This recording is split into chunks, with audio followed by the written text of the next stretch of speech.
Hello friend, જય શ્રી કૃષ્ણ। આજે ગોળમાં કાચી કેરીનું ખાટું મીઠું શરબત બનાવશું। તો આ શરબત એકવાર બનાવીને મહિના સુધી ફ્રીજમાં સ્ટોર કરી શકો અને બનાવતી વખતે ફક્ત 1 જ મિનિટમાં આ શરબત બની જશે। તો શરબત બનાવવાનું શરૂઆત કરીએ। તેના માટે મેં મીડિયમ સાઇઝની કેરી લીધી છે અને કેસર કેરીનો ઉપયોગ કર્યો છે। તમે કાગડા કેરી અથવા જે મોટી સાઇઝની કેરી આવે છે એનો પણ ઉપયોગ કરી શકો, પણ મેં નાની સાઇઝની કેરી એટલા માટે લીધી છે કેમ કે સ્વાદમાં થોડી ખાટી ઓછી હોય છે। તો કેરીની છાલ કાઢી અને કેરીના ટુકડા કરી લેવાના। જે ગોઠલીનો ભાગ અંદર હોય કડક, એ બધો જ ભાગ અલગ કાઢી અને આ રીતે ટુકડા તૈયાર કરી લેશું। હવે કુકરમાં આ ટુકડાને એડ કરીએ। હવે આ ટુકડા ડૂબે એ રીતે 1 વાટકા જેટલું પાણી એડ કરશું।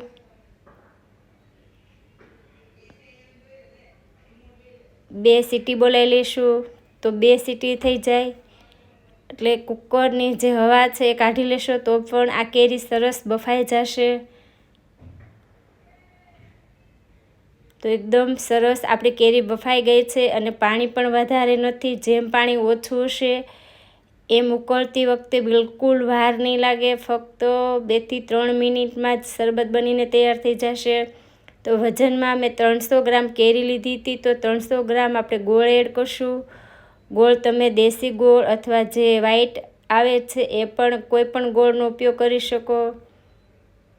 તો 5 ચમચી મીઠું, 5 ચમચી સંચળ, 5 ચમચી મરી પાવડર, 5 ચમચી શેકેલું જીરું પાવડર।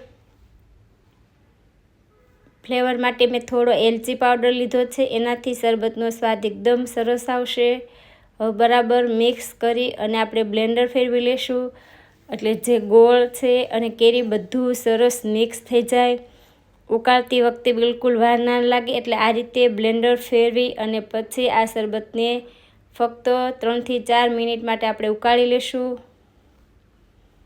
તો આપણું આ શરબત સરસ તૈયાર થઈ ગયું છે। હવે એક પેનની અંદર લઈ અને ફક્ત 3 થી 4 મિનિટ માટે આપણે ઉકાળી લેશું તો એકદમ ઘટ પણ સરસ થઈ જશે। અને આપણે આ શરબતની ચાસણી લાવવાની નથી, ફક્ત હાથમાં લઈને ચીપચીપું અથવા તેલ જેવું ચીકણું થાય એ જ રીતે આ શરબતને ઉકાળવાનું છે। તો તમે જોઈ શકો છો કે શરબત એકદમ ખોદી અને સરસ ઉકળી ગયું। તો ફક્ત મારે 3 જ મિનિટનો સમય થયો છે અને શરબત સરસ ઉકળી ગયું।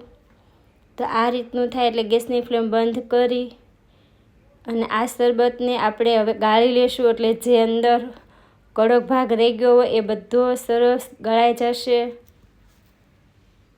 તો મેં અત્યારે સૂપની જે ગળણી આવે છે એનો ઉપયોગ કર્યો છે, એમાં આ શરબતને આપણે ગાળી લેશું। તો ચમચો અથવા તાવીથો ફેરવી અને આ શરબતને આ રીતે ગાળી લેવાનું એટલે એકદમ સરસ ગરમ જ હશે ત્યાં જ સરસ ફટાફટ ગળાઈ જશે। તો હવે આ શરબતને એકદમ ગ્રીન કરવા હું ચપટી ફૂડ કલરનો ઉપયોગ કરું છું। તમારે ફૂડ કલરનો ઉપયોગ ના કરવો હોય તો સ્કીપ કરવાનો, પણ આ રીતે ચપટી ફૂડ કલર એડ કરવાથી શરબતનો કલર એકદમ સરસ આવશે। તો ગરમ જ છે ત્યાં જ ચપટી ફૂડ કલર એડ કરી અને મિક્સ કરી લેવાનું એટલે સરસ કલર મિક્સ થઈ જશે શરબત સાથે। તો આ રીતનું શરબત બનીને તૈયાર થઈ ગયું છે। હવે આ શરબતને આપણે ઠંડુ કરી લેશું। તો કોઈ પણ કાચની બોટલ અથવા પ્લાસ્ટિકની બોટલની અંદર ભરીને રાખશો તો મહિના સુધી ફ્રીજમાં શરબત સારું રહેશે। તો મેં આ રીતે કાચની બોટલની અંદર શરબતને ભરી લીધું। બોટલનું મોઢું નાનું છે એટલે મેં આ રીતે શરબતને ભરી લીધું।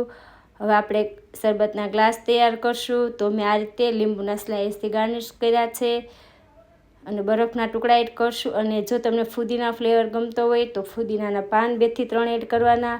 એકમાં મેં પલાળેલા તકમરિયા એડ કર્યા છે। હવે 2 થી 3 ચમચી આપણે જે કાચી કેરીનું શરબત છે એડ કરી અને ઠંડુ પાણી એડ કરવાનું। બરાબર મિક્સ કરી લેશું તો એકદમ ઠંડુ કાચી કેરીનું ખાટું મીઠું શરબત બનીને તૈયાર છે। તમને આ શરબત ગમ્યું હોય તો વિડીયોને શેર કરજો, લાઈક કરજો, એન્જોય।